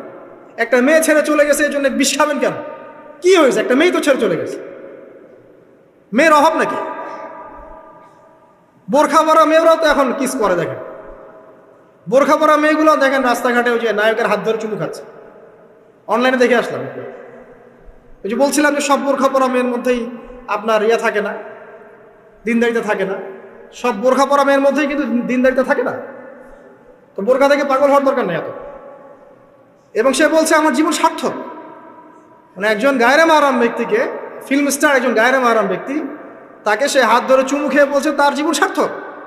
তাহলে কোন প্রজন্ম লালন করে কবরে যাচ্ছে ওরা চিন্তা করেন একটু। আর যার হাতটা ধরে এই কাজটা করছে সে আবার মাথায় হাত বুলাই দিচ্ছে, হ্যাঁ মা ভালো থাক। তোর কে হয় এটা? বেটা তোর বউ হয়? আশ্চর্য একটা বিষয়। আর এগুলো আমরা প্রমোট করছি অনলাইনের মধ্য দিয়ে। যে কোনো অনলাইনে দেখবেন এটা চলছে রাতারাতি। মানে এগুলো উস্কানো হচ্ছে আমাদেরকে। শোনেন, আমাদেরকে এগুলো, এইসব পাপের মধ্যে এমনভাবে নিয়ে আসা হচ্ছে যে মনে হচ্ছে এগুলো স্বাভাবিক। এক সময় একটা মেয়ে যদি রেপড হতো, মানুষের মাথা ব্যথা শুরু হয়ে যেত, অফিস আদালত কোর্ট কাচারি করে একাকার করে ফেলতাম। এখন রেপ হতে হতে হতে হতে মনে হয় এটা স্বাভাবিক। আগে একটা মানুষ মদ পান করলে তার মধ্যে একটা ফিলিংস থাকতো আমি খারাপ কাজ করছি। এখন এই মদকে প্রমোট করতে করতে মদটাকে এত ইজি করে ফেলা হচ্ছে, মনে হচ্ছে এটা স্বাভাবিক বিষয়। মানুষ খুন করাটা, আগে একটা মানুষকে খুন করলে মানুষ মনে হতো যেটা এটা বিশাল পাপ, একটা সমাজের মানুষ ওর দিকে খারাপ চোখে তাকা থাকতো। আর খুন হতে হতে হতে মানুষ মিডিয়াটাকে প্রমোট করছে, করতে করতে নর্মাল। এই পাপগুলোকে নর্মাল করে ফেলার ট্রেন্ডটা মিডিয়ার মধ্যে দিয়ে করা হয়েছে, স্বাভাবিকভাবে নেওয়া হচ্ছে সব কিছু। গার্লফ্রেন্ড বয়ফ্রেন্ড অ্যাফেয়ার্সকে আগে মানুষ লুকায় লুকায় করতো, চিঠি দিলেও লুকায় লুকায়, যেটা কেউ জানতে না পারে। এখন ওপেন রাস্তায় সব, মানে এটা নর্মাল করে ফেলা হচ্ছে। আরো যে কি হবে সামনে আল্লাহ ভালো জানেন। সুবহানাল্লাহ, যারা বড় বড় শহরগুলোতে থাকে তাদের তো মানে দিন শুরু হয় আল্লাহর নাফরমানি দিয়ে, আর রাত আসে মানুষের গজব দিয়ে, মানুষের অভিশাপ দিয়ে। মেয়েরা আগে যদি বেপর্দায় চলতো লজ্জা করতো, একটা লজ্জাবোধ ছিল, যে একটা লজ্জা লাগতো যে না আমি খারাপভাবে চলছি, মানুষ আমাকে দেখছে কেমন লাগছে। এখন দেখবেন ও গেঞ্জি পরে হাঁটছে, কোনো ফিলিংসই নাই, স্বাভাবিক, নর্মাল করে ফেলা হচ্ছে এগুলো সবকিছু। এখন দেখবেন মেয়েদেরকে, ছোট ছোট মেয়েগুলোকে রেপ করা হচ্ছে, ছোট ছোট বাচ্চা মেয়ে, দেখবেন কয়েকদিন পর এটাও স্বাভাবিক হয়ে যাবে। প্রতারণা, আগে মানুষ প্রতারণা করলে মানুষ মনে করতো যে আমাকে মানুষ প্রতারক মনে করতে পারে, একটা চক্ষু লজ্জা কাজ করতো। এখন সেই চক্ষু লজ্জা নাই, নর্মাল। ঘুষ নেওয়াটাকে মানুষ মনে করতো আগে যে কেউ জানতে পারলে হয়তো সমস্যা, নর্মাল, এখন নিতেই পারে, ঘুষটা হবে না তোমার জব। করাপশনে মানুষ গেলে মানুষ ভয় করতো যদি জেনে যায় আমার চাকরি থাকবে না। এখন নর্মাল, ও বড় করাপ্টেড, তার চেয়ে ছোটটা আরেকটু কম, তার চেয়ে ছোটটা আরেকটু কম, একটা চক্র, সবকিছু, এভরিবডি ইনভলভ এগুলোর মধ্যে, টপ টু বটম সবাই ইনভলভ। এরকম সিচুয়েশনে আমরা কিভাবে দিন নিয়ে পালন করবো যদি শক্ত না হই? সব চলে যাচ্ছে, আজ থেকে সব চলে যাচ্ছে। একটা সময় ছিল একজন মুসলিম ব্যক্তিকে অন্যায়ভাবে মেরে ফেলবে, একজন মুসলিম নারীকে অন্যায়ভাবে রেপ করবে, মানুষ চিন্তাই করতে পারত। একজন মুসলিম নারীর সম্ভ্রম বাঁচানোর জন্য এই ভারতবর্ষে সশস্ত্র যুদ্ধ হয়েছে বিন কাসিমের নেতৃত্বে, একটা মেয়ের ইজ্জত বাঁচানোর ইস্যুকে কেন্দ্র করে। এখন লক্ষ লক্ষ মুসলিম মেয়ের ইজ্জত নষ্ট করা হচ্ছে, কারো কোনো ফিলিংস নাই, স্বাভাবিক। একটা রাষ্ট্রদূতকে হত্যা করেছিল তাবুক যুদ্ধের সময়, নবী সাল্লাল্লাহু আলাইহি ওয়াসাল্লাম 30,000 সৈন্য নিয়ে ধাওয়া করেছিলেন। এত বড় সাহস আমার রাষ্ট্রদূতকে হত্যা করো? এখন সারা বিশ্বে লক্ষ লক্ষ মুসলিম হত্যা করা হয়েছে, কারো কোনো ফিলিংস নেই। বলতে যাচ্ছি আপনাদেরকে, সব কিছুকে নর্মাল করে ফেলা হয়েছে। কয়দিন পর দেখবেন ছেলে নর্মালি বিয়ে করে ফেলবে। দেখেন এখন একটু চক্ষু লজ্জা কাজ করে যে আমি সমকামী, মানুষ কি মনে করবে? আস্তে আস্তে দেখবেন এমন সময় আসবে ও মনে করবে যে নর্মাল। সব কিছুকে এই মিডিয়ার মধ্যে দিয়ে নর্মাল করা হচ্ছে। এসব মিডিয়াগুলো ইউজ করা থেকেও দূরে থাকা উচিত। আল্লাহ পাক আমাদেরকে হেফাজত করুন, আমিন। আসুন, ফজরের সালাতের কথা বলছিলাম, আমি অনেক দূরে চলে গেছে। জাস্ট পড়েন, ফজরের নামাজ পড়েন, সময়টা কাজে লাগান। আমি বলছি সময়গুলোকে কাজে লাগান। ফজরের পর খাওয়া দাওয়া করবেন, রাসূলের সুন্নাহ মতো খান, ইবাদত হবে ইনশাআল্লাহ। এরপরে আপনি কিছুটা সময় এক্সারসাইজ করেন, খেলেন, মাঠে গিয়ে খেলেন, কোনো সমস্যা নাই। ওই টিকটক চালানোর চাইতে, পর্ন দেখার চাইতে মাঠে গিয়ে খেলেন। মাঠে ফুটবল খেলেন আধা ঘন্টা, বা ক্রিকেট খেলেন, বা এমন কোনো খেলা খেলেন যে খেলাটাতে আপনার শারীরিক কসরত হচ্ছে, তাও খেলেন। অথবা এগুলোতে সুযোগ না থাকলে আপনি চলে যান জিমে গিয়ে জিম করেন, ফিজিক্যালি কাজ করেন। অথবা মাঠে গিয়ে আপনার বাবাকে সাহায্য করেন, আপনার বাবা যে গেছে মাঠে তাকে সাহায্য করেন। আল্লাহ পাক আমাদেরকে তৌফিক এনায়েত করুন, আমিন। ফিজিক্যালি ফিট থাকার চেষ্টা করা হোক। এরপরে আসেন, সকাল 10টার দিকে যখন চলে আসবো আমরা, তখন আমরা চেষ্টা করবো 2 রাকাত চাশতের নামাজ পড়ার জন্য, বা সলাতুদ দুহা যেটাকে বলা হয়। সলাতুদ দুহা যে ব্যক্তি পড়বে তার রিজিকে আল্লাহর পক্ষ থেকে বরকত নেমে আসবে। এরপর কি করবেন? এরপর আমরা হয় কেউ যাব স্কুলে, কেউ কলেজে, কেউ হয়তো অফিসে, কেউ ব্যবসায়। আমরা এখন সবাই আমাদের এক কর্মক্ষেত্রে যাব। যারা শিক্ষাক্ষেত্রে যাব স্টুডেন্ট হিসেবে, তারা চেষ্টা করব কি, আমরা চেষ্টা করব যে আমরা যে জ্ঞানটা অর্জন করছি এই জ্ঞানটাকে যেন ইসলামের কল্যাণে কাজে লাগাতে পারি। আপনি জেনারেল লাইনেই পড়েন আর মাদ্রাসা লাইনেই পড়েন, একই নসিহত। আর যারা মাদ্রাসা লাইনে পড়বেন, সকালবেলা উঠে মাদ্রাসায় যাবেন, তারা নিঃসন্দেহে আল্লাহর বাছাইকৃত বান্দা, সৌভাগ্যবান বান্দা। তাদের উচিত হবে না দিনের জ্ঞানটাকে দুনিয়ার জন্য ব্যয় করা। তাদের উপর বেশি দায়িত্ব বর্তাবে যে তারা যেন দিনের জ্ঞানটাকে দিয়ে আল্লাহর জমিনে দিনটার প্রচার এবং প্রসার ঘটায়। আল্লাহ পাক তাদেরকে কবুল করুন, আমরা দোয়া করি। তো পড়াশোনা করতে যারা যাব আমরা এই চিন্তা করে যাব। যারা পড়াতে যাব তারাও চিন্তা করব যে এমন কিছু শেখাবো যেটা শিখলে আমার স্টুডেন্টের পরকালটা টিকবে, দুনিয়াতেও কল্যাণ হবে, পরকালটাও টিকবে ইনশাআল্লাহ। জেনারেল নলেজগুলো খুব ইম্পর্টেন্ট। ইসলামিক নলেজগুলোর সাথে সাথে আমাদেরকে অবশ্যই ইংরেজি বলেন, সায়েন্স বলেন, এই যে আপনার ম্যাথামেটিক্স বলেন, পলিটিক্যাল সায়েন্স বলেন, জিও পলিটিক্স বলেন, ইকোনমিক্স বলেন, মেডিকেল সায়েন্স বলেন বা ইঞ্জিনিয়ারিং বলেন, এগুলো পড়তে হবে, জানতে হবে। না জানলে আমরা কি করব? আমরা কিন্তু বহির্বিশ্ব থেকে ছিটকায় চলে আসবো, আমরা কিন্তু ওদেরকে চ্যালেঞ্জ করতে পারবো না। তো এই জন্য কোরআন সুন্নাহর জ্ঞানের সাথে এই জ্ঞানগুলোও লাগবে। অতএব যে যেখানে পড়াশোনা করছেন অনেস্টির সাথে পড়াশোনা করেন, আপনার জ্ঞানটাকে ইসলামের কল্যাণে কাজে লাগানোর চেষ্টা করবেন। এটা গেলে এডুকেশন সেক্টর। যারা আমরা ব্যবসায় যাব, রাতে তাহাজ্জুদ পড়েছি, ফজর জামাতে পড়েছি, ইশরাক পড়েছি, এখন কি ব্যবসায় গিয়ে মাপে কম দিব? ওখানে ইবাদত নাই, ওখানে ব্যবসায় মাপে কম দেওয়া যাবে না। ওখানে গিয়ে কি আমি মাল মজুত করব? ওখানে গিয়ে কি আমি মালের মধ্যে পণ্যে ভেজাল দিব, মিশাবো? একজন সৎ এবং অনেস্ট ব্যবসায়ী, নবীজি বলছেন সাল্লাল্লাহু আলাইহি ওয়াসাল্লাম, একজন সৎ এবং অনেস্ট ব্যবসায়ী কিয়ামতের মাঠে নবীদের সাথে থাকবে ইনশাআল্লাহ। আর যারা মাপে ভেজাল দিবে, পণ্যে ভেজাল দিবে, অন্যকে ঠকাবে, নবীজি বলছেন মান ওয়াশানা ফালাইসা মিন্না, যে ব্যক্তি মানুষের সাথে ধোঁকাবাজি করে, প্রতারণা করে, মাপে কম দেয়, ঠকায়, মজুত করে, জনগণকে কষ্ট দেয়, গভর্নমেন্টকে চাপে ফেলে, এরা আমাদের উম্মতের অন্তর্ভুক্ত। অতএব ব্যবসা করলেই যে পার পেয়ে যাবে এমন নয়। ব্যবসা করতে হবে করার মতো আমানতদারিতার সাথে। অবশ্যই মাপ ঠিক রাখতে হবে, মজুতদারি করা যাবে না, আমাদের পণ্যে ভেজাল মিক্স করা যাবে না, কৃত্রিম সংকট তৈরি করা যাবে না। এগুলো যদি করেন তাহলে আপনার নাম যেমন উম্মতে মুহাম্মাদি থেকে কাটা পড়ে যায়, দুনিয়াতে আল্লাহর পক্ষ থেকে দুইটা আযাব আসে। এক হচ্ছে ওই জনগণের মধ্যে, ওই জনসমষ্টির মধ্যে দুর্ভিক্ষ নেমে আসতে পারে এবং বৃষ্টিপাত বন্ধ হয়ে যেতে পারে। আরেকটা হচ্ছে ওই জনগণের উপরে জালেম শাসককে আল্লাহ পাক চাপিয়ে দিবেন। এটা আযাব কাদের কারণে আসলো? এক শ্রেণীর ব্যবসায়ীর কারণে আসলো। কিছু কিছু মানুষের ফলে সারা নেশন সাফার করে। যেমন এই যে যারা দেখবেন অনলাইন অফলাইনের মধ্যে অশ্লীলতা ছড়িয়ে বেড়াচ্ছে, নোংরামি, ফাহেসা, বেপরদামি এগুলো ছড়িয়ে বেড়াচ্ছে, এদের কারণে সমাজের মধ্যে এমন সব রোগ ব্যাধি আসবে যেগুলো আগে আমরা নামও শুনি নাই। এটা হাদিস। যারা মুসলিম সমাজের মধ্যে মানে বাদ্যযন্ত্রকে হালাল মনে করে নিবে, মদকে হালাল মনে করে নিবে, জেনাকে হালাল মনে করে নিবে, এইসব মানুষদের কারণে ভূমি ধসের আযাব আসবে এবং আকৃতি পরিবর্তনের আযাব আসবে। শেষ জামানার হাদিসগুলো পড়ে দেখেন। তো এখানে পাপ করছে এক শ্রেণীর মানুষ, ফলাফল ভোগ করছে সবাই। সো যারা ভালো মানুষ তাদের উচিত হবে এগুলোকে প্রোটেক্ট করা, ডিফেন্ড করা, এগুলোর বিরুদ্ধে বলা বা লেখা বা কিছু করা।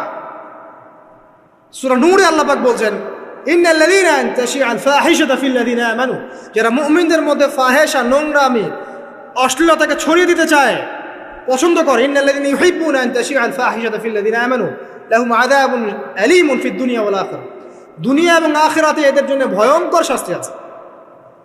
আর আমাদের কাছে এরাই রকস্টার, যারা মুসলিম সমাজের মধ্যে বেপরদামি, অশ্লীলতা, ফাহেশা এগুলো ছড়িয়ে দিচ্ছে, জেনা, এরা আমাদের আইডল। এখন ওদের পোস্টার বাসায় লাগিয়ে রাখে, ওদের সাথে একবার দেখা করতে পারলে জীবন সার্থক হয়ে যায়। আল্লাহর কাছে ওদের কি দাম আছে যতক্ষণ না তওবা করে ফিরে আসছে? একজন ভ্যান চালক, একজন ইমানদার ভ্যান চালক, রিক্সা চালক যে 5 ওয়াক্ত নামাজ পড়ে, সে আল্লাহর কাছে ওর চেয়ে অনেক বেশি সম্মানিত। ওই ভ্যান চালকের কাছে কি অটোগ্রাফ নেন আপনি? রিক্সাওয়ালার কাছে কি অটোগ্রাফ নেন? এইসব এই হ্যামিলনের বাসিওয়ালার পিছনে না গিয়ে এরা যুব সমাজকে টেনে নিয়ে যাচ্ছে অশ্লীলতার দিকে, ফাহেসা কাজের দিকে, বেফাস কাজ, কোনো পরকালীন কোনো স্বার্থ নাই। বিনোদনের নামে, সংস্কৃতির নামে এরা মানুষকে দিকে টেনে নিয়ে যাচ্ছে। আর আমাদের যুব সমাজ, তোমাদেরকে আমি আইডল দেখাবো ইনশাল্লাহ পরের লেকচারগুলোতে। খালিদ বিন ওয়ালিদ তোমার আইডল, আলী ইবনে আবি তালিব তোমাদের আইডল, মুহাম্মদ সাল্লাল্লাহু আলাইহি ওয়াসাল্লাম তোমার আইডল, ইমাম হুসাইন তোমার আইডল, মোহাম্মদ বিন কাসিম তোমার আইডল, তারেক বিন জিয়াদ তোমার আইডল, ওমর ইবনে খাত্তাব তোমার আইডল। আইডল খুঁজে পাও না তোমরা জীবনে আইডল খুঁজে পাও না? কাকে ফলো করবা? একজনের নাম বলবো, একজন অনলি, মুহাম্মদ সাল্লাল্লাহু আলাইহি ওয়াসাল্লামের পরে একজনের নাম যদি বলতে বলেন আমাকে, আলী রাদিয়াল্লাহু আনহুর জীবনী পড়ো যাও, আলী ইবনে আবি তালিব রাদিয়াল্লাহু আনহুর জীবনী পড়ো যাও, গিয়ে দেখো তোমার আইডল এখানে বসে আছে, লুকিয়ে আছে। তাদের মধ্যে ছিল ব্যক্তিত্ব, শৌর্যবীর্য, আনুগত্য, জ্ঞান, প্রজ্ঞা, দিন প্রতিষ্ঠার তামান্না, জিহাদ, এবং তারা বদর, উহুদ, খন্দক, খায়বার করেছেন। শেষ পর্যায়ে যখন তাদেরকে মৃত্যুবরণ করতে হয়েছে, তখনও তাদেরকে সামন থেকে কেউ আক্রমণ করতে পারে নাই, পিছন থেকে আক্রমণ করতে হয়েছে। বীরদেরকে কেউ সামনে থেকে মারতে পারে না, পিছন থেকে মারতে পারে। আইডল খুঁজে পাও না তোমরা? মেসি তোমার আইডল, নেইমার তোমার আইডল, ওই যে বলিউড হলিউডের নায়ক নায়িকা তোমাদের আইডল? সুবহানাল্লাহ, বাংলাদেশের নায়ক নায়িকা তোমাদের আইডল? যারা জীবনে কত পাপ করেছে তারা নিজেরাই জানে, ওদের বিবেকই ভালো করে জানে যে ওরা কত পাপ করেছে। তোমাকে বাইরের চাকচিক্য দেখে মনে হচ্ছে খুব সুন্দর সুশ্রী, ভিতরের কলিজাটা এদের কুৎসিত কালো।